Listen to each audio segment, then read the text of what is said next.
అయితే అది కూడా చేయకుండా ఈ మాత్రం కూడా చేసుకోలేని వాళ్ళు కొంతమంది ఉంటే ఒక గొప్ప రెమెడీ ఒకటి ఉంది.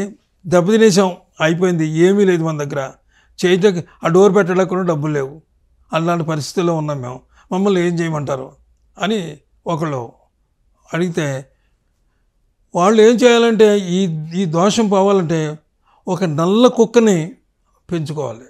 ఒక నల్ల కుక్కని పెంచుకుంటే వాళ్ళ ఇంట్లో ఉన్నటువంటి దోషాలన్నీ పోతాయన్నమాట. ఇంకా అదే రెమెడీ.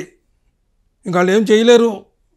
ఒక 10 రూపాయలు ఖర్చు పెట్టలేని దీనస్థితిలో ఉన్నటువంటి వాళ్ళకి ఒక నల్ల కుక్కని పెంచుకోండి. మీరు పెంచుకున్న తర్వాత మీకు కాలం కలిసి వచ్చిన తర్వాత నేను చిన్న మార్పులు చెప్పాను, అవి కూడా చేయలేని అన్నారు వాళ్ళు.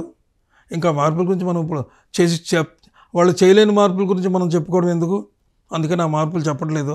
వాళ్ళు ఈ నల్ల కుక్కని పెంచుకున్న తర్వాత వాళ్ళకి నేను అది అక్కడ